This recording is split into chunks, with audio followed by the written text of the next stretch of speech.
There is a moment that never announces itself, a moment that does not arrive with bad news, medical results, or raised voices.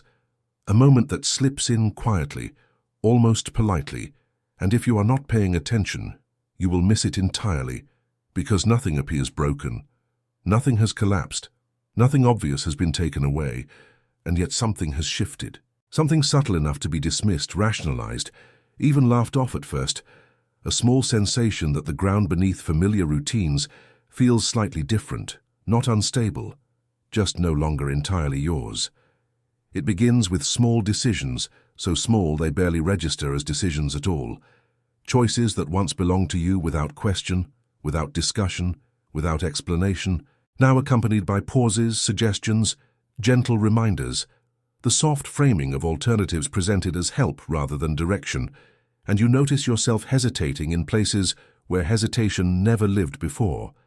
It is not that you suddenly feel incapable. It is that the world around you has begun to respond as if capability now requires confirmation, as if certainty needs supervision, as if experience must be filtered through someone else's comfort. You sense it when someone finishes your sentence, not because they know what you mean, but because they assume the ending. When plans are adjusted slightly without asking, when the tone shifts just enough to sound careful, protective, slower, like language wrapped in padding. No one is unkind. That is what makes it difficult to name.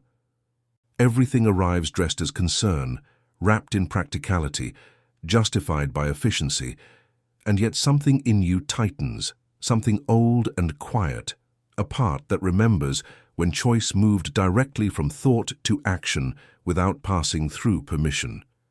You may tell yourself this is normal, that this is what happens with time, that people mean well, and they do. But meaning well does not prevent erosion. It only disguises it. The shift does not come from a single person or event. It comes from accumulation, from repeated moments so ordinary they seem undeserving of resistance. A suggestion here, a correction there, a gentle redirection framed as convenience, until you realize that the shape of your days is no longer formed entirely from the inside. You still decide many things, of course. You still choose what to eat, what to wear, where to sit, but there is a growing category of decisions that feel pre-decided, already softened, already narrowed before you arrive. You notice it when options are presented selectively, when certain possibilities quietly disappear without explanation, when the question is no longer what you want, but what would be best for you. A phrase that sounds supportive but carries weight, a phrase that places your desire slightly behind someone else's assessment. There is no confrontation in this awareness. No anger at first, only a vague sense of displacement, like entering a familiar room where the furniture has been moved just enough to make your body hesitate before crossing it. You move more slowly, not because you must, but because you are adjusting to a world that now anticipates limits you have not claimed. You catch yourself explaining decisions that never required explanation before, justifying preferences, clarifying intentions, offering reassurance that you are still competent, still capable, still aware. And even as you do this, you feel the quiet humiliation of needing to prove something that once simply was. The most unsettling part is how reasonable it all sounds, how easy it is to agree, to nod, to accept the logic, because nothing feels stolen, nothing feels forced, nothing arrives as an outright denial. Autonomy is not removed, it is diluted. It is not challenged directly, it is gently redirected. You begin to sense that seriousness has become conditional, that your words are received through a new filter, one that weighs not the meaning of what you say, but the implications of your age, your energy, your presumed fragility. You notice conversations moving around you rather than through you, decisions being discussed in your presence but not quite with you, as if your role has subtly shifted from originator to participant, from authority to contributor. Again, no one names this shift, and because it remains unnamed, it is difficult to resist without appearing unreasonable, sensitive, or ungrateful. You tell yourself it is easier this way, that fewer decisions mean less effort, that being relieved of certain responsibilities is a form of rest, and sometimes it is, but ease has a cost when it arrives without consent. The loss is not dramatic. It does not feel like loss at all. It feels like a slight dulling of edge, a smoothing of contours, a rounding of sharp autonomy into something more manageable for others. You feel it when someone double-checks something you have done correctly for decades, when instructions are repeated more slowly, when reminders arrive for things you have never forgotten, when your preferences are treated as habits rather than intentions. You may even laugh along, making a joke of it, signaling that you are easy, flexible, cooperative, and each time you do, the shift deepens just a little, because seriousness is not reclaimed through humor, it is reinforced through presence. The moment society begins to stop taking you seriously does not look like disrespect. It looks like accommodation, like care, like efficiency, like concern. And that is why it is so effective.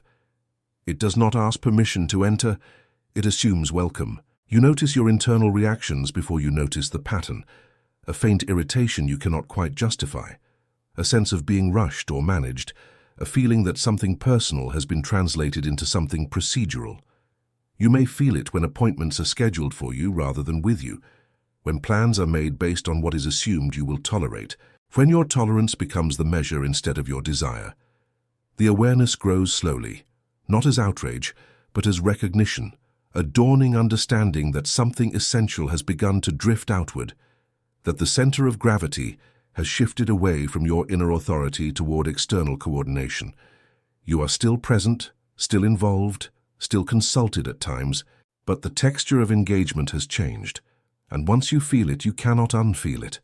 You begin to notice language more closely, the way words are chosen around you, the way sentences soften, the way certainty is replaced with reassurance, the way your independence is acknowledged verbally while being gently constrained in practice.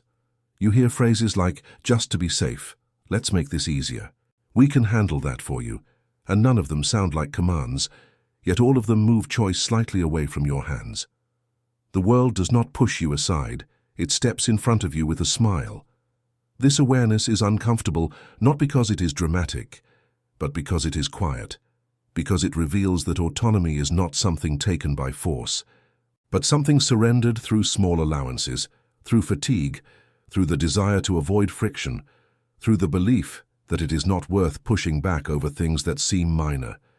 You realize that the moment is not a single moment at all, but a threshold crossed gradually, unnoticed until you are already standing on the other side, looking back at a version of yourself who did not need to think about being taken seriously, who simply was.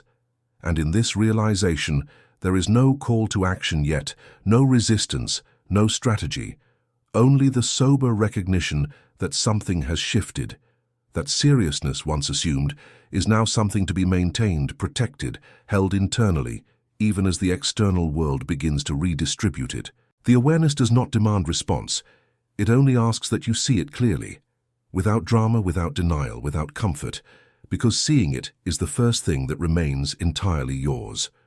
Recognition does not arrive as a revelation, but as a pattern slowly resolving into focus, like eyes adjusting to dim light, where shapes that once felt accidental begin to reveal intention, not malicious intention, not calculated harm, but a consistent direction that moves the same way every time.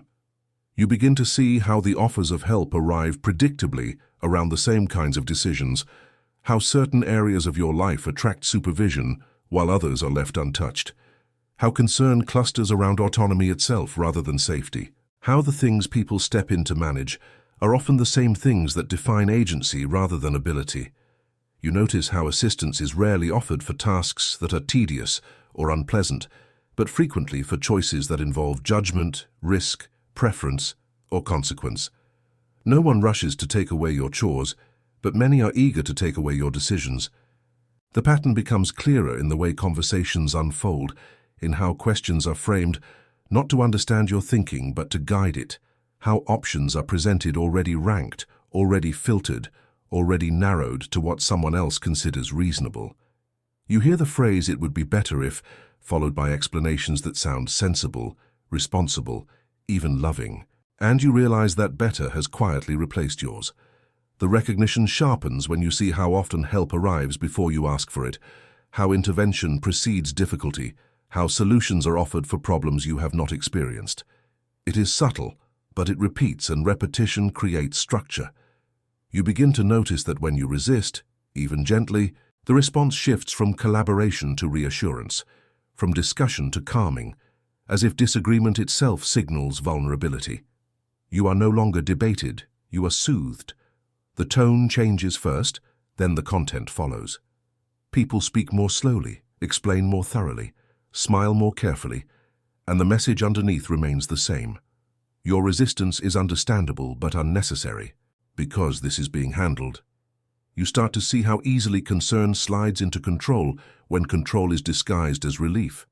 Someone offers to take care of something, you accept because it seems efficient, because it saves time, because it avoids effort, and the next time that thing is no longer offered back, it is assumed. The shift from optional to expected happens quietly, and by the time you notice, the space for choice has already narrowed.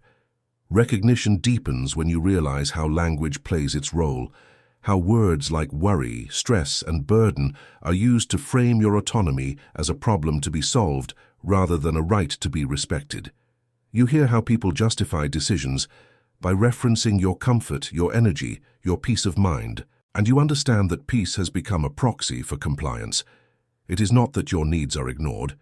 It is that your desires are translated into what will keep things smooth.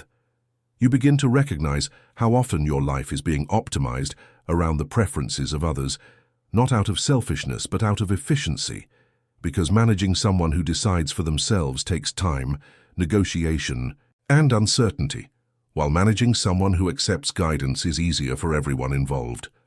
The pattern appears in routines, in how schedules are proposed rather than discussed, how flexibility becomes something you are expected to provide rather than receive. You recognize it in the way your objections are acknowledged but not integrated, heard but not acted upon, treated as emotional responses rather than rational positions. You may even hear yourself say it does not matter, even when it does, because you sense that pushing further would create tension, and tension now feels like something you are expected to avoid. Recognition is uncomfortable because it reveals your own participation, the moments where you agreed for the sake of harmony, where you accepted help to avoid appearing difficult, where you allowed small choices to be absorbed into someone else's system. You see how easily gratitude becomes leverage, how once someone helps you, even once, it becomes harder to reclaim the territory without appearing unappreciative.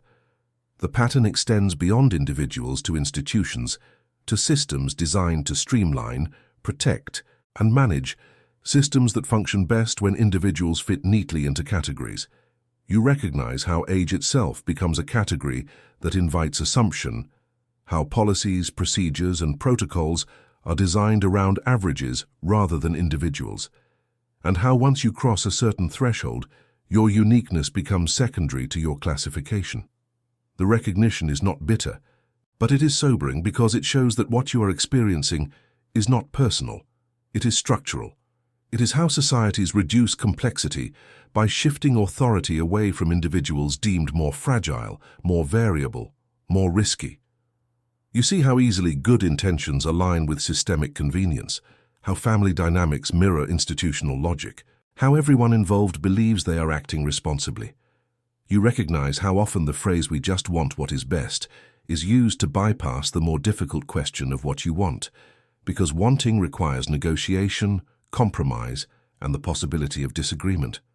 You begin to see how control rarely arrives as a demand but as a solution, how it presents itself as care precisely because care is difficult to refuse.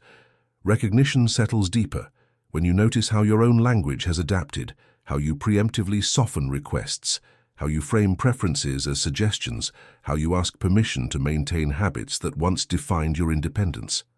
You hear yourself explaining why something matters to you, as if importance now requires justification, and you realize that seriousness has become conditional, granted based on perceived reasonableness rather than inherent authority. The pattern becomes undeniable when you see how others speak about you in your presence, not unkindly but descriptively, summarizing your tendencies, your limits, your needs, as if your inner life can be adequately captured by a few observations. You recognize the shift from being known to being managed, from being engaged to being accommodated. Recognition also brings clarity about time, about how urgency has shifted, how the world around you seems eager to decide now. to resolve, to finalize, as if leaving space for your process is inefficient. You notice how quickly people move to conclusions on your behalf, how rarely they linger in uncertainty with you, how often they prefer resolution over exploration. The recognition is not dramatic. It does not provoke outrage, but it carries weight, because it reveals that what feels like a personal experience is part of a larger pattern, one that repeats across families, communities, and systems. You recognize how autonomy erodes not because anyone demands it, but because fewer people wait for it. The waiting disappears first. People stop pausing to hear your full thought, stop leaving space for your decision to emerge, stop trusting that your pace has its own intelligence. Recognition also brings an awareness of how help, once accepted, reshapes expectations, how roles quietly adjust, how you are repositioned from actor to recipient, from chooser to consulter. You see how easily this happens because it is framed as kindness, because it relieves others of worry, because it creates a sense of order. You recognize how often the narrative shifts from what you can do to what might happen if you do it, how risk becomes the dominant lens through which your choices are evaluated. You begin to see that the question is no longer whether you are capable, but whether you are allowed to be uncertain, to be inefficient, to make decisions that others would not choose for you. Recognition sharpens when you realize that autonomy is not being taken because you failed, but because you complied, not because you were weak, but because you were reasonable. You see how the very qualities that once earned respect now facilitate management. You recognize that the moment society stops taking you seriously is not when it stops listening, but when it stops waiting, when it assumes the right to move forward without you, when your presence becomes a formality rather than a necessity. This recognition is not yet loss, but it is the clear outline of it, the understanding that concern has a shape, that help has momentum, that control rarely announces itself, and that once you see the pattern, you cannot pretend it is coincidence. The recognition does not ask you to fight, it does not demand confrontation. It simply places the truth in front of you with calm precision. What is happening follows a logic, and that logic will continue unless something changes, not outside, but within how you understand and hold your own authority. Loss arrives without ceremony. It does not declare itself as loss. It does not resemble the kinds of losses people prepare for or speak about openly. There is no single day you can point to and say, "This is when it happened." Instead, it settles into you gradually, like a quiet reclassification of your place in the room, a subtle repositioning that you only fully understand after it has already become normal. The emotional weight does not come from what is taken, but from how it is taken, and from how little resistance seems to meet it. You begin to feel the loss most sharply in conversation, not in what is said to you, but in how it is said. The cadence changes, the language simplifies slightly. Explanations arrive sooner than questions. You are spoken to with a tone that carries assumption rather than curiosity, not disrespectful, never openly dismissive, but unmistakably different. You notice that people check in on you more often, not to hear your thoughts, but to monitor your state. "Are you okay?" becomes less a genuine inquiry and more a prelude, a signal that something is about to be adjusted on your behalf. The loss is felt in these moments when you realize that your internal experience is being interpreted externally before you have had the chance to articulate it yourself. You are no longer assumed to be the primary authority on your own condition. That role has quietly shifted. Being managed is not the same as being ignored, and in many ways it is more painful because management requires attention, and attention without respect creates friction. You are included, but in a way that feels procedural. Consulted, but after the important parameters have already been set. You notice that decisions are framed as updates rather than discussions. Here is what we are going to do. Here is what makes sense now. And when you respond, your input is acknowledged with politeness, but absorbed selectively, filtered through someone else's assessment of feasibility. You are not overruled, you are bypassed. The loss deepens when you realize that disagreement no longer carries weight. It is interpreted as discomfort, fear, or confusion, rather than as a legitimate difference in judgment. When you push back, the response is not engagement but reassurance. It will be okay. You do not need to worry. We have this under control. These phrases are not cruel, but they are final. They signal that the conversation is over, even if no one has said so explicitly. The emotional weight accumulates in ordinary moments. Someone speaks about you in the third person while you are present, summarizing your needs, your limits, your preferences, as if your inner life can be efficiently represented by a list. You hear your identity being condensed, simplified for convenience. You feel the loss when plans are made around you rather than with you, when your schedule becomes an object to be optimized instead of an expression of your priorities. You are told when something will happen instead of being asked whether it should. And each time this happens, a small part of you recedes, not in protest, but in resignation. You begin to choose silence more often, not because you have nothing to say, but because you sense that saying it will not change the outcome. Silence becomes a form of self-protection, a way to preserve energy in an environment where your voice no longer shapes direction. The loss is also internal. You notice yourself adapting. You start anticipating what others will prefer and adjusting your choices accordingly. You select the option that will create the least concern, the least discussion, the least intervention. You begin to pre-edit your desires, removing the parts that might be questioned, softened, managed. You tell yourself this is practical, that it keeps things smooth, that it avoids unnecessary tension, and in many ways it does. But something else happens at the same time. You feel less present in your own life, not absent, not disengaged, but slightly displaced. Like a guest in routines you once owned, you participate, but the sense of authorship has faded. Being spoken to differently carries a particular kind of grief. It is not about volume or politeness. It is about assumption. You hear it when instructions are repeated that you did not need repeated, when explanations arrive for concepts you already understand, when your competence is quietly questioned through overclarification. No one says you cannot handle this. They simply behave as if handling it requires oversight. You feel the loss when your history is overlooked, when decades of decision-making are overshadowed by recent concerns. You realize that your past authority does not carry forward automatically. It must now be defended, demonstrated, proven. And proving oneself is exhausting when the proof is invisible by default. The loss intensifies when you recognize how others have begun to relate to you emotionally. There is more caution, less candor. Conversations become safer, flatter, stripped of edge. People avoid bringing you complexity, conflict, or uncertainty. They curate what reaches you, believing they are protecting you from strain. But in doing so, they also remove texture. They remove the opportunity to engage fully, to wrestle with ideas, to be involved in the messiness of real decision-making. You feel the loss when you are shielded from disagreement, when others resolve tensions on your behalf without your participation. You are spared, but you are also sidelined. There is a particular moment that clarifies the loss, often unnoticed at the time.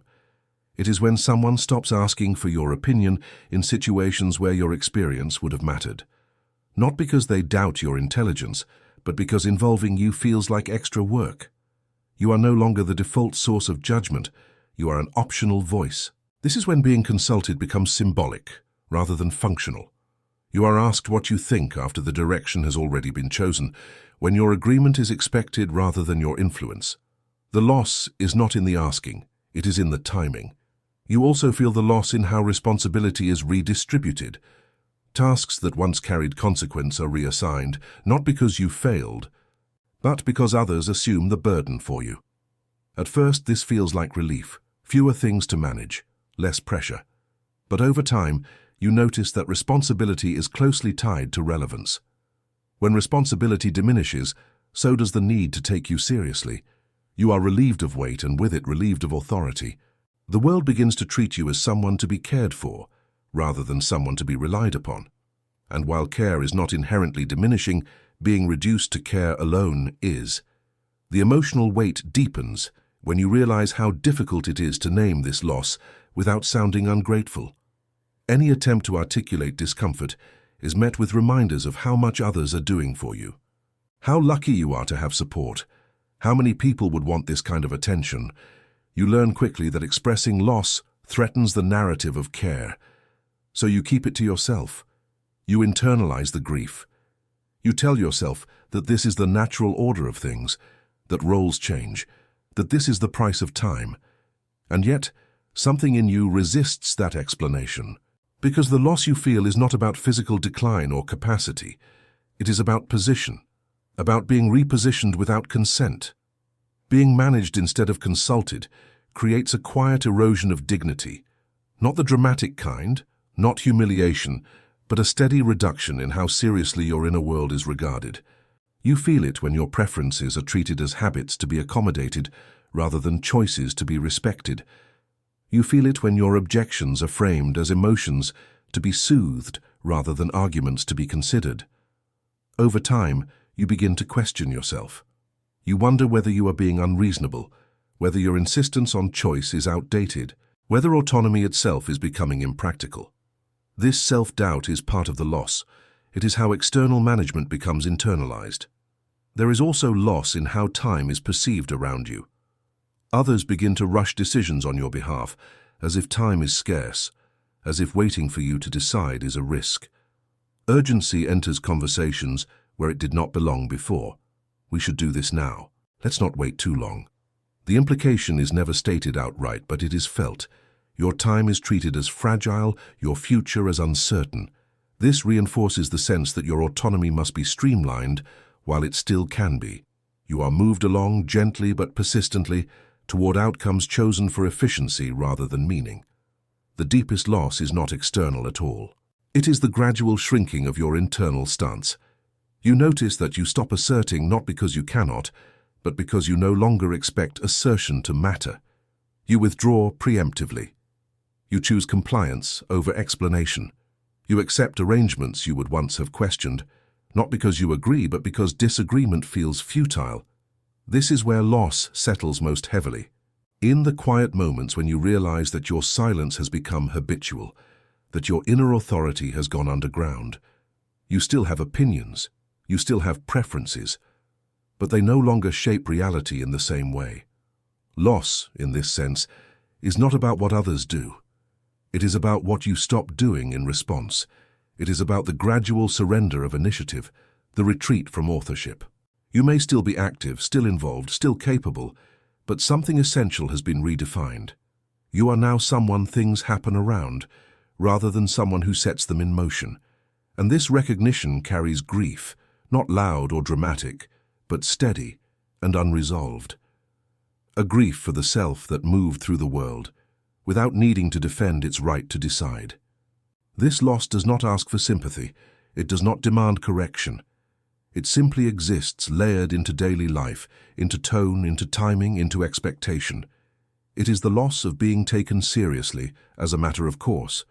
And once you feel it fully, once you allow yourself to name it internally, you understand that what has been lost is not something others can restore for you. It is something that must be reclaimed differently, if it is to be reclaimed at all. Clarity does not arrive as relief. It arrives as stillness. After awareness sharpens and loss settles, there comes a point where the noise around what has happened fades just enough for something quieter to be heard. Not a solution, not a plan, just a sober understanding that what has been taken was never entirely external to begin with. The clarity forms slowly, as a recognition that autonomy does not live where you were taught to look for it. It does not reside in how others respond to you, or in how many decisions are formally left in your hands. It lives somewhere less visible, less measurable, somewhere that cannot be scheduled or reassigned. You begin to see that while many choices have been narrowed, interpreted, or redirected, something essential remains untouched unless you relinquish it yourself. This understanding is not comforting, but it is stabilizing. It reframes the problem without minimizing it. You see that the deepest erosion did not happen when others stepped in, but when you began to step back internally, when you allowed external assumptions to recalibrate your sense of authority. Clarity reveals that seriousness was never granted by society in the first place. It was recognized, and recognition can be withdrawn. But authority cannot be removed unless it is surrendered. This distinction matters. It explains why the loss felt so personal, why being managed wounded something deeper than convenience or pride. What was threatened was not your ability to act, but your belief in your own right to decide. Clarity shows you that this belief is the true center of autonomy. Not the outcome of decisions, not their efficiency, not their approval, but the internal position from which they are made. You begin to understand that others did not take this from you. They responded to signals. Signals of fatigue, signals of accommodation, signals of withdrawal. Not maliciously, automatically. Systems and people respond to what is made easy. With clarity comes an unsentimental honesty about your own role. You see where you accepted substitutions for the sake of peace, where you allowed help to replace consent, where you stopped insisting not because you agreed, but because it felt simpler to comply. This recognition does not accuse, it does not shame. It simply aligns cause and effect. You understand that autonomy weakens when it is treated as negotiable. That dignity fades not when strength declines, but when internal authority is outsourced. Clarity strips away the fantasy that autonomy must be defended outwardly to exist inwardly. It shows you that confrontation is not required for reclamation. Announcement is not necessary. What matters is where decisions originate, not how loudly they are expressed. You begin to see how easily autonomy was confused with control, how insisting on being in charge of everything became the measure, rather than remaining internally self-directed, even when circumstances change. Clarity reveals that there are many situations where allowing others to handle logistics does not diminish autonomy, as long as the permission comes from you rather than from assumption. The difference is subtle but decisive. When you choose to delegate, you remain the author. When delegation is assumed, authorship slips away. This distinction sharpens your awareness of moments where you still have choice, even if the options are fewer. You realize that autonomy is not binary. It does not vanish all at once. It contracts or expands based on how firmly you inhabit it. Clarity also changes how you hear language. You begin to notice that phrases like, "Let us take care of that," or "This is better for you," only have power if you accept their framing. You see that you are not required to argue with them. You are not required to correct them. You are not required to comply emotionally, even if you comply practically. You begin to separate inner agreement from outward cooperation. This is not deception. It is discernment. You recognize that many systems require participation, but not surrender. You can move within them without allowing them to define you. Clarity teaches you that the loss you experienced was not proof of diminished worth, but evidence of how easily worth is misinterpreted when it is not quietly asserted. There is a calm that comes with this understanding, not because anything has improved externally, but because the internal confusion has resolved. You stop expecting others to restore what they never truly controlled. You stop hoping for a return to how things were, and in doing so, you free yourself from waiting. Clarity shows you that waiting for recognition is itself a form of surrender. The moment you stop measuring your seriousness by how others treat you, something steadies. You feel less reactive, less inclined to explain, less invested in being seen correctly. This is not withdrawal. It is consolidation. You are gathering yourself back to a center that does not require validation. You begin to understand that dignity does not fade before strength. It fades before clarity. When you no longer know where your authority lives, you look for it externally. When clarity returns, the search ends. You see that autonomy is not maintained through resistance, but through internal posture, through knowing when to speak and when not to, through recognizing which battles are real and which are distractions. Clarity teaches you that insisting on every small choice is not strength. Sometimes it is insecurity. True autonomy does not need to announce itself constantly. It simply refuses to relocate. This understanding also changes how you experience being managed. You still notice it. You still recognize the patterns, but they no longer define you in the same way. You see management as something that happens around you, not something that reaches into you unless you allow it. This does not make you indifferent. It makes you selective. You begin to choose carefully where you reassert, where you clarify, where you remain silent, not out of resignation, but out of self-possession. Silence regains its power when it is chosen rather than imposed. You no longer confuse quiet with absence. Clarity also brings a more realistic view of time. You stop seeing urgency as an enemy. You see it as a pressure that exists whether or not you comply.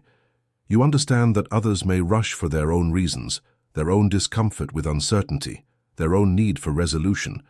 You do not need to match that pace internally. You can move slowly, even when the world moves quickly. This is not defiance, it is grounding. You begin to inhabit your own tempo again, not as a demand, but as a fact. There is also clarity in recognizing that not every loss can be reversed. Some roles will not return. Some responsibilities will remain redistributed. Some perceptions will not shift back. This clarity is not defeatist. It is precise. It allows you to stop expending energy on restoring appearances and instead focus on preserving essence. You understand that being taken seriously is not the same as being in control. That influence is not the same as authority. Authority, you see now, is internal alignment. It is the refusal to let your sense of self be organized entirely by external structures. As this clarity settles, something else happens. The emotional charge around loss begins to neutralize, not because the loss disappears, but because it no longer confuses you. You see it clearly for what it is, and clarity dissolves resentment. You no longer need to tell the story repeatedly inside your mind. You no longer replay moments, wondering what you should have said. The need to correct the past loosens its grip. You are no longer negotiating with what has already shifted. You are present with what remains. Clarity does not give you back what was lost. It gives you something different, a steadiness that does not depend on recognition, a sense of authorship that does not require control, a dignity that does not need to be defended constantly. You understand now that autonomy lives in the quiet refusal to abandon your own judgment, even when it is not requested, even when it is not rewarded, even when it is not acknowledged. And this understanding prepares the ground for something that does not look like resistance at all, but like a subtle reorientation, a new internal posture that does not ask to be seen, because it no longer needs permission to exist. Quiet autonomy does not announce itself. It does not correct anyone. It does not demand recognition, explanation, or apology. It arrives as a subtle but firm repositioning inside you, a shift so internal that it may never be visible from the outside. And that is precisely why it endures. This posture is not about reclaiming what was taken in visible ways. It is about reclaiming authorship where it still lives, untouched, unnoticed, and entirely yours. You no longer feel the need to prove competence or defend intention. You stop volunteering justifications. You stop translating your choices into language designed to reassure others, not out of defiance but because reassurance is no longer the point. Quiet autonomy is the decision to remain self-directed even when the world assumes otherwise. You begin to move differently through conversations, not louder, not firmer, simply more deliberate. You speak when something truly belongs to you. You remain silent when it does not. You no longer rush to fill gaps created by others' assumptions. You let them stand. Silence, when chosen, becomes a boundary. You discover that many of the pressures you once felt were sustained by your own participation, by the impulse to smooth, to explain, to cooperate beyond necessity. Quiet autonomy withdraws that excess cooperation. Not the cooperation that keeps life functional, but the kind that costs you internal alignment. You do not confront help.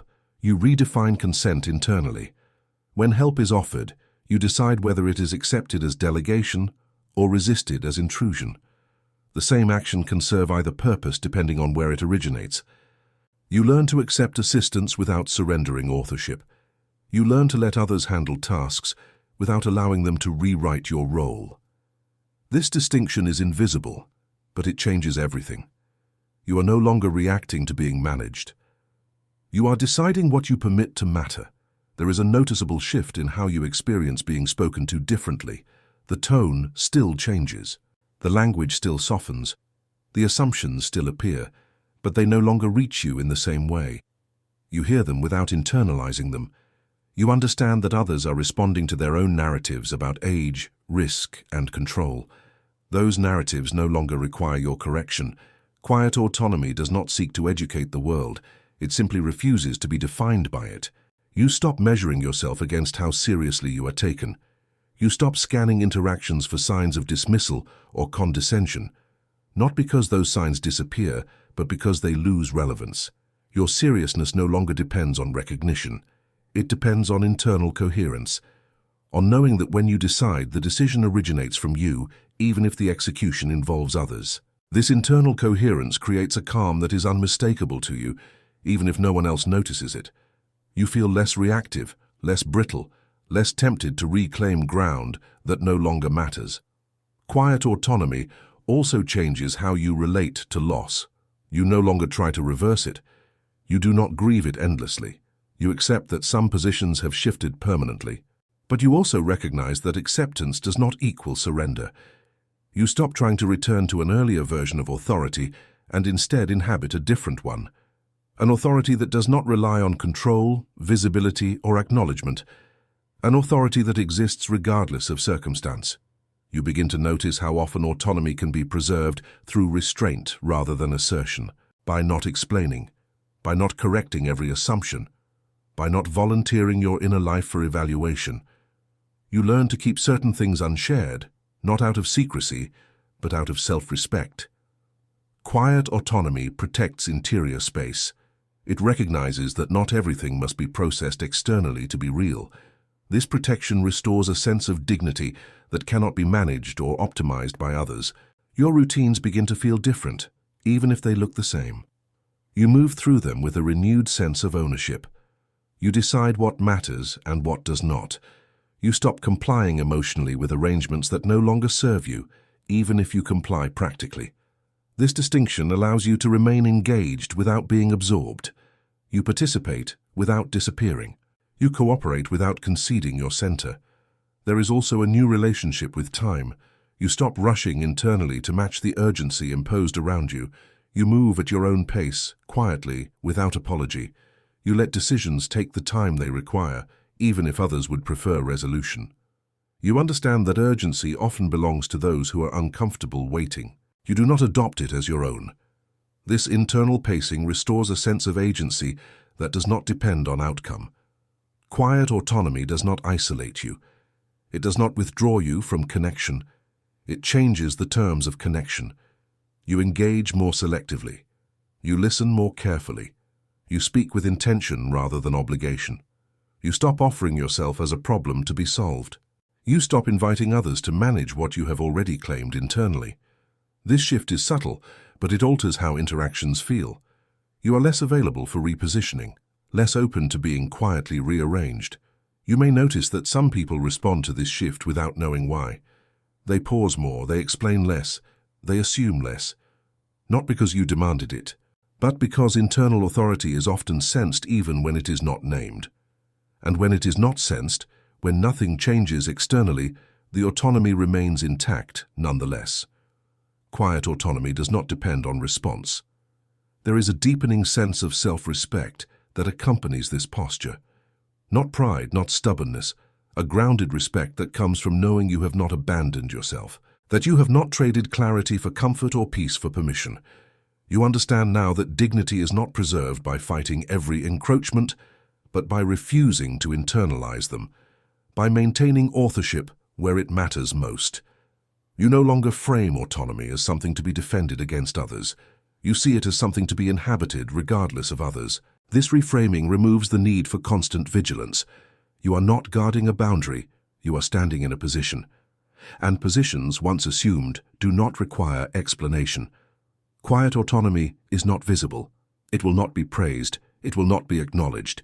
It does not improve how the world treats you overnight. That was never its purpose. Its purpose is internal alignment, the restoration of authorship, the refusal to let your sense of self be managed simply because management is convenient. In this posture, you do not wait for people to ask again. You do not wait to be consulted. You do not wait to be taken seriously. You move forward from a place that no longer requires waiting. You decide when to engage, when to allow, when to decline, and when to let things pass without reaction. This is not resignation. It is ownership without noise, and in this quiet ownership, something stabilizes. The world may continue to assume, language may continue to soften, decisions may still be made around you, but internally you remain unmoved. You have not reclaimed the past. You have claimed yourself where you are, and that is enough.